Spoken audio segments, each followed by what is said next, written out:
Good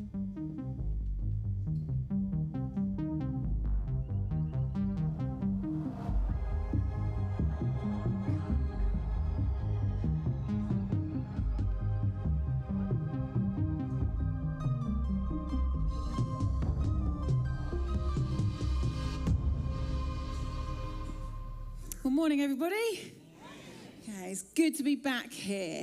Now, I thought I'd start with something that could put me at risk of you guys thinking that I am 100% a reality TV junkie, okay? Last time I was here, I talked about Celebrity Traitors, and I wasn't alone. Lots of you had watched it, really enjoyed it. Today, I want to start by asking, how many of you here have perhaps watched Destination X with Rob Brydon? Okay, a few people. That's really good. I'm not alone, okay? If you haven't seen it, then let me tell you the premise of the programme. The idea is this group of people are put onto a coach, a blacked out coach, and they travel around Europe. In order to be able to stay on the coach, they have to be able to guess as closely as they can to the destination or the place that they've headed to, where they are at that moment. Okay? If they get it right, they get to stay on the bus and continue journeying and maybe be the person that wins the money at the end. If they get it wrong, then they are off the bus, okay? The problem is, like I said, the bus, the coach, it's blacked out completely. So they cannot see anything as they go along. Instead, they have to try to guess their destination or guess where they are based on clues that they've been able to be given along the way. Glimpses that they've had, conversations that they have together, the stuff that they share. They have to try to guess it. And I don't know about you, but sometimes when I think about life and I think about navigating life, it can feel a little bit like you are on that bus. Like you're on a journey, but you don't exactly know where you're headed.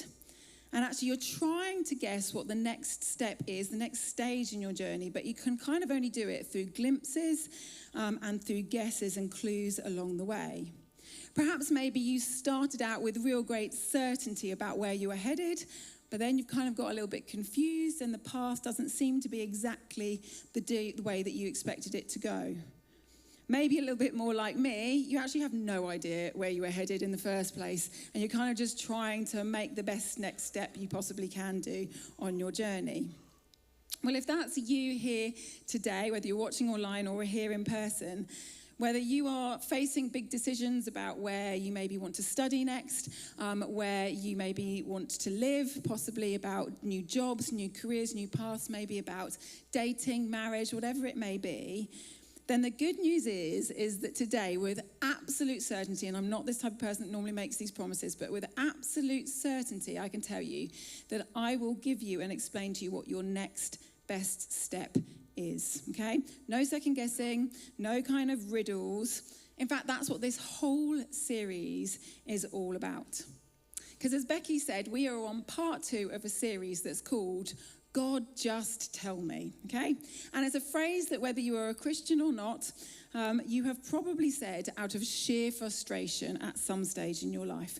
God, just tell me what job you want me to do, what career path you want me to take. Tell me where I should be studying. Tell me what I should be studying. Where should I live? Okay, who am I supposed to marry? God, just tell me. And maybe it's a heartfelt plea, a heartfelt prayer. Sometimes it's like utter frustration coming out. And we say it because actually we want to get it right in life, don't we? We don't want to make mistakes. We don't like making mistakes. We don't like getting things wrong. We worry that if we take the wrong step, then maybe that's going to lead to heartache and pain in some way. And so we want to know what the right and the next best step is for us. And if you're a Christian, or maybe you've been brought up around church, or maybe you've been around here for a little while, okay? Maybe you're watching online or you're here for the very first time. But maybe you've heard Christians say this phrase, God has a plan for me. We just sung about it, haven't we? He has good plans for me. And maybe you've heard that phrase. Maybe that's a phrase that you kind of believe in, that God has a plan for you. But if God has a plan for you, the question then comes, well, what is it? What is God's plan for me? And see, I think that's where we get ourselves really caught up in trying to work out what that plan is. What's our next step? What's the right thing to do?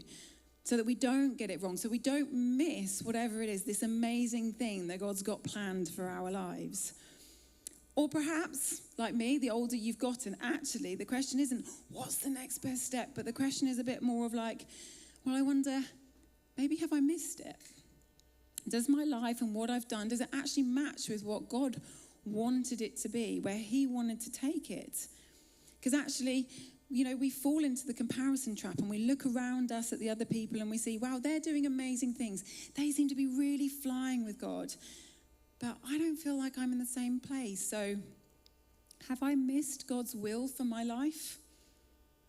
Well, actually, the good news is that actually when you read the Bible and look at the Bible, it tells us very little about mine and yours futures. It doesn't say, okay, you should marry this person in the future. You're going to go and do this job. You're going to go and live in that place.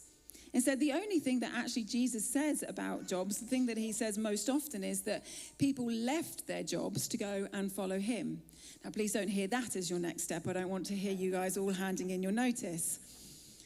But somewhere along the line, maybe out of a fear of failure, a fear of pain, a desire to get things right somehow, there is this knowledge that God has a plan for us. And it causes us to become obsessed with what is the right decision when it comes to big choices that we have to make. And I think we end up overcomplicating God's will, and we utterly underestimate God's goodness. Because here's the thing, when we like to think that there's a plan that God has for us, and we kind of think about it like there has got to be specific things that he wants us to do along the way. Certain places, certain people he wants us to meet, certain people to marry, certain jobs that he wants us to do. And so we agonizingly plead with him, just tell me what the next step is. Tell me what I need to be able to do. And when we do that, what we're actually doing is we're limiting God. Because if we think that God has a plan for our lives like it is a tightrope that we have to walk, or it's a series of dots along a map that we have to hit, and if we hit it, then great. But if we miss it, well, you've made the wrong decision, you've messed up, and you can't be part of the amazing things that God's got planned for you. Well, I think that idea is devoid of the goodness of God. It's devoid of the very heart and character of who God is, because he is utterly good and he is abounding in grace. And there's actually nothing very good or gracious about giving somebody such a specific line that they have to follow. And, well, if you fall off it, well, you've just missed out on what could have been. Instead, I think that God's goodness means that he is with us and that he's guiding us, he's directing us, he's counseling us through all areas of our lives, through the big stuff and through the small things. And I think we get so caught up trying to work out the big picture stuff, where we should live, where we should go, what we should study, what job, career path we should take. We're so busy chasing after the perfect answers for tomorrow that actually we end up missing what God has planned for us today. Because believe it or not, I really do believe that God has a plan for each and every one of us here. But I think it has far more to do with who we are than what we do. Now, last week, Steve did a brilliant job of introducing this series. And as part of what he talked about and he introduced us to this idea of there are sort of 4 types of God's will that we can find and discover in the Bible, okay? So the first one is that there is God's sovereign will, which is like his master plan. That's the overarching narrative of what God has done and is doing through history and time. And it happens whether we like it or not. It's unchanging and it's unstoppable. It's what brought this world into being. It's what brought Jesus to this earth to live, die, and to rise again. And it's what means that one day this world will be no more, but there will be a new heaven and a new earth. And God says, if you follow me and if you've been with Jesus, then you get to be part of that with me for all eternity. That's God's sovereign will. Second one is that there's then God's moral will. That's what we discover when we read the Bible, the book that tells us who God is, what he wants for us and from us, and who we are made to be. Then there's God's permissive will. And this one's a little bit harder because these are things that God allows to happen even when they're hard and when they are painful. Because God loves us, and at the very beginning when he created the world, actually he gave us the gift of choice, gave us the gift of free will. But it means that individually, historically, corporately and collectively, we have done things that aren't good. And it means that this world isn't perfect and it isn't as God intended it to be, which means that's why there's going to be a new heaven and a new earth. But it means that for a time that he allows things to happen because he knows that one day his sovereign will bring about a just and a fair and a right restoration through Jesus. Fourth one then is God's personal will. And that's what he wants for each and every one of us. And that's where the Bible tells us that each day of our lives was written before we were even born, that he has a plan. And I think we get so caught up in that last one that we totally overlook the others. We spend so much time trying to think about our big picture that we forget about his big picture. We forget about what he wants for us, not in terms of big landmark events in our lives, but in the everyday moments of our life. Because God's moral will for our lives, well, I'll tell you what it isn't. It isn't that you become a graphic designer. It's not that you become a YouTuber, though that would be fairly cool if you did. It's not that you become a stay-at-home parent. It's not that you buy this home or live in that place or have that car. See, God's moral will for you and for me and for each and every one of us, it is to be holy. It's something that he says a lot in the Old Testament to his people, the Israelites, and it's something that Jesus lived and showed us as well. Be holy because I am holy. That's what God says. Now, when we think about and hear the word holy, we can kind of think that it's like this ethereal, sort of otherly, worldly type thing. There's kind of a reverent spiritual otherness that's actually quite unattainable, and it's kind of reserved for angelic beings and deities and stuff like that. But when you read it in the New Testament, actually it's a very specific word with a very specific meaning, and that word is hagios. Don't know if I'm pronouncing it right, but that's how I'm going to say it. Hagios. And it means to be set apart, to be different. Yes, to be sacred, but sacred because you are dedicated to God. Not in an ethereal kind of otherness way, but in a very real, lived out way. So when Paul, a follower of Christ, wrote a letter to his friend Timothy, he said this. He said, he, being Jesus, has saved us and called us to a holy life. See, what he's saying is, Jesus has saved us. He has saved us from all of the stuff where we have said, shove off God, I'm in charge, not your ways but mine. All those times when we have hurt people, when we have brought brokenness rather than wholeness, all those times where we have separated ourselves from the goodness of God. Jesus has saved us from that, and he has called us to a holy life. So if we want to know what God's will is for our life today, tomorrow, next week, the week after that, next month, next year, you get the idea, then it is this. It is to live a holy life. A life that is set apart for him. A life that puts him front and center. A life that says, I'm going to be different. I'm going to be different from this selfish and self-obsessed world around me. And his heart's desire for you and for me is to be holy. Why? Because holiness is about choosing him. It's about being changed by him, to be more like him, to live out his values and his character and his wills to those people around me. And the irony is that actually the more like him I become, actually the more completely and wonderfully I am exactly who I was meant to be. Because we are made to live life with God. We are made to love him. And we are made to reflect who he is to the people around us. But don't miss the second part of this verse.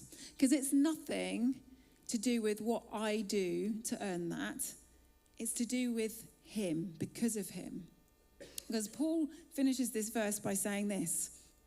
He saved us and called us to a holy life, not because of anything we have done, but because of his own purpose and grace. See, before the beginning of time, it was God's purpose to save us and to help us to be holy, to be like him. And in his grace, through Jesus, he makes that possible in us. Not because we deserve it. This is the gospel. Gospel literally means good news, okay? Not because we deserve it, but because it is his plan and has been his plan all along. So how do we become holy? That's the next question. How do we know what a life lived God's way is? Well, Paul writes another letter to a group of people in Rome, and he writes this. Do not conform to the patterns of this world. In other words, don't conform to what you see around you. Don't conform to what you see happening in your workplace. Don't conform to what you see as you scroll through social media and you follow the influencers around you. Instead, don't let the patterns and other ways of people behaving influence who you are. Don't waste your life chasing what they are chasing after. Don't follow their rules and their standards for living. Instead, be transformed by the renewing of your mind. Then you will be able to test and approve what God's will is, his good, pleasing, and perfect will. If we want to know what holiness looks like today for us, what God's will is for us today and tomorrow, then it starts by knowing God's heart. And that comes out of knowing him and being transformed by him.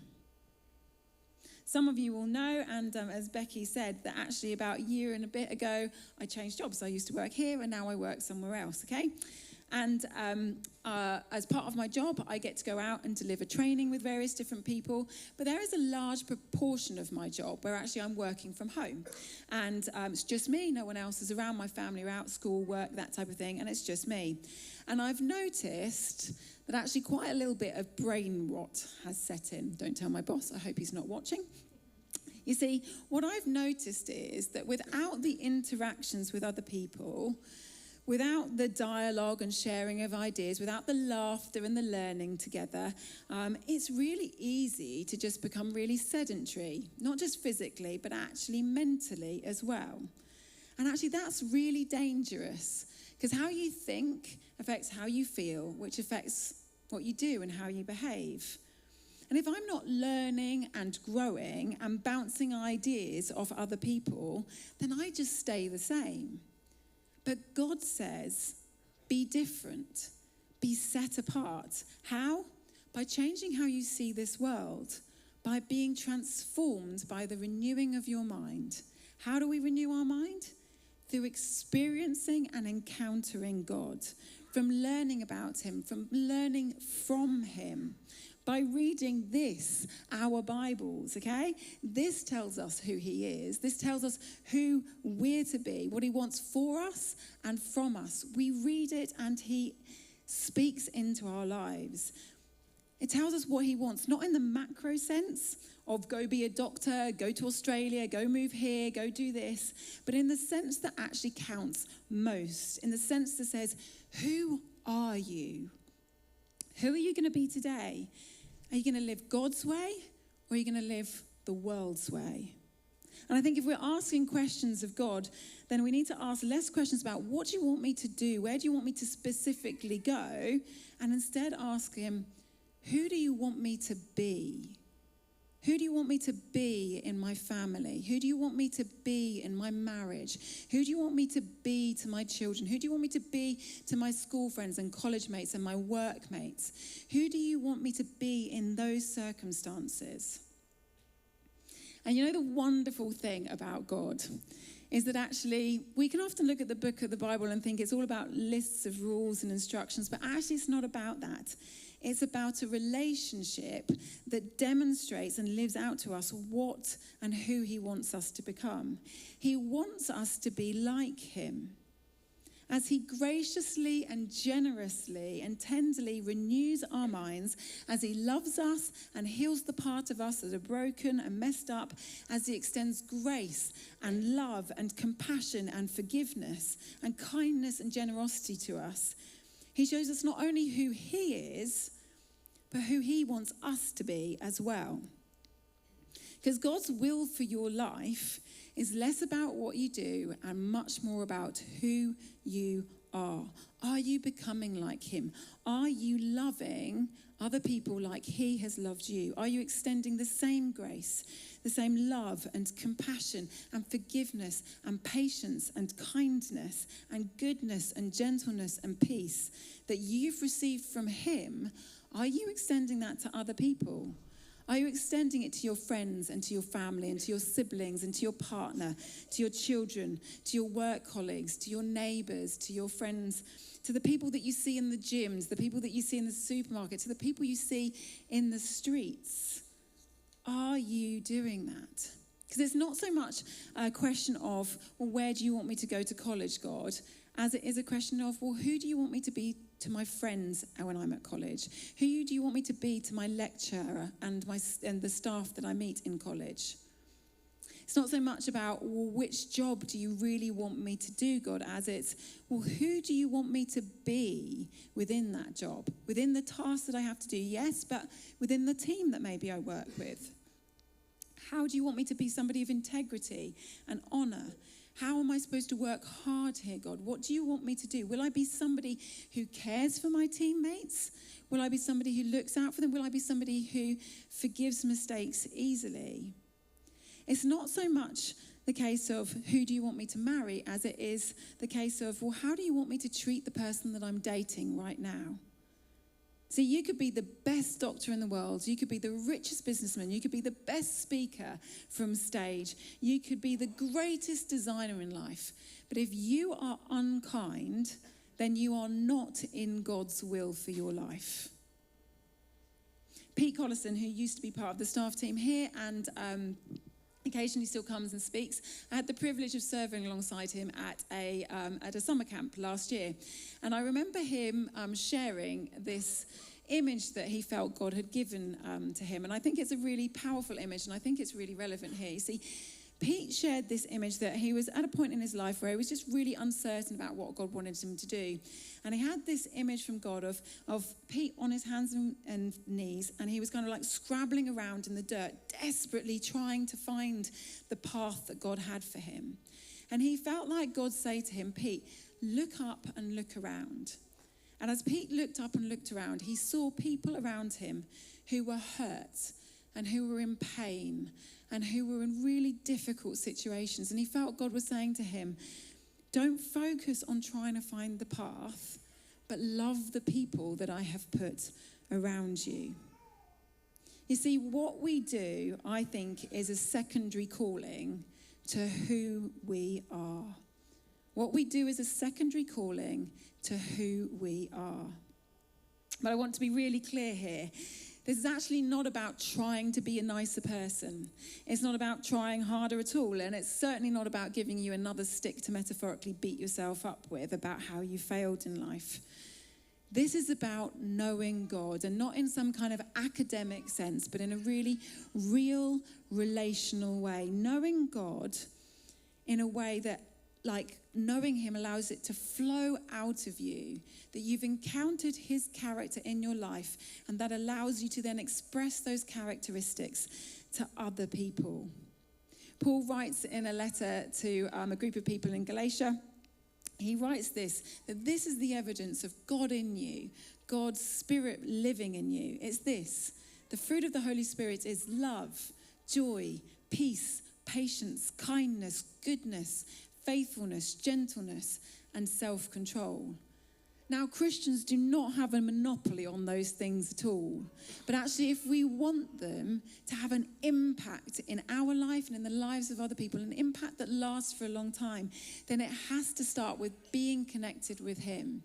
Because Jesus famously said this. He said, I am the vine, you are the branches. If you remain in me and I in you, you will bear much fruit. But apart from me, you can do nothing.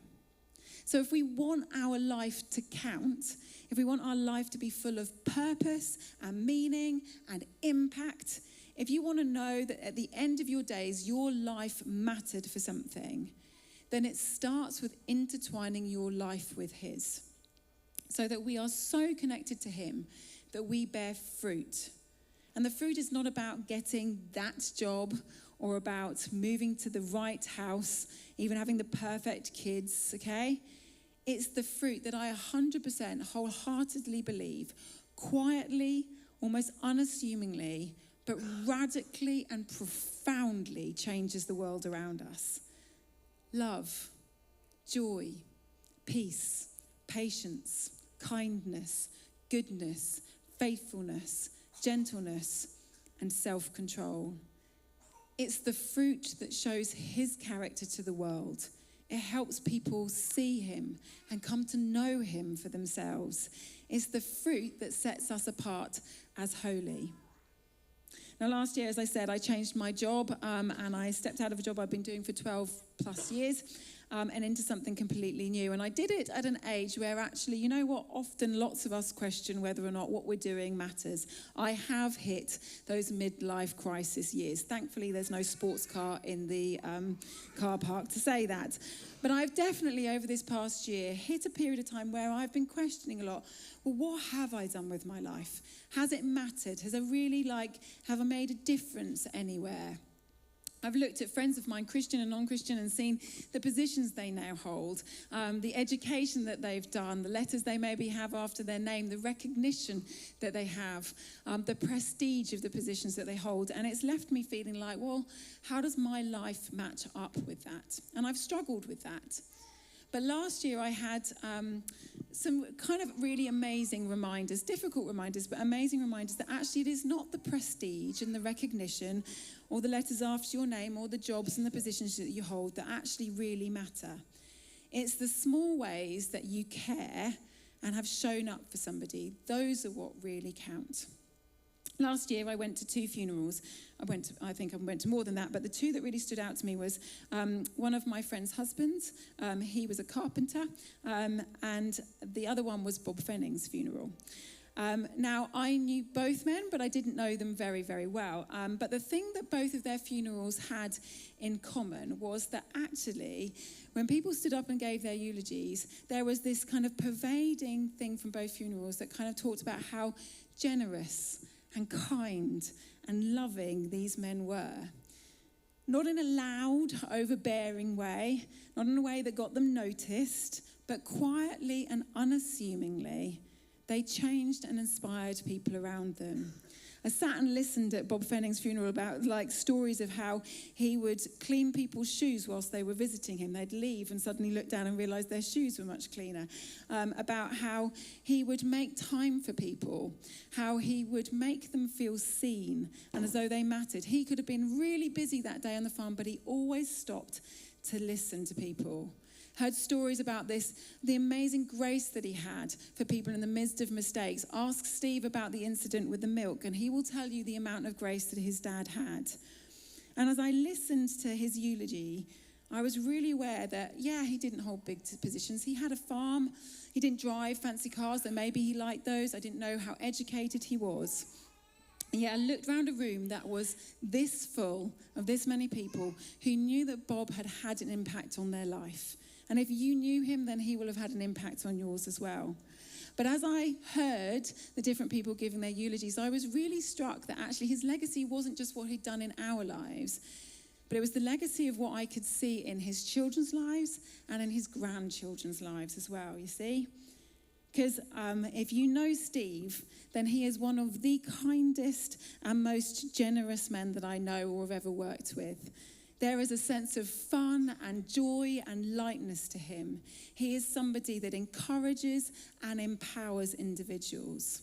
And I think that I could see that it was planted in him by his relationship with his dad, and that he has taken that and continued to build on that.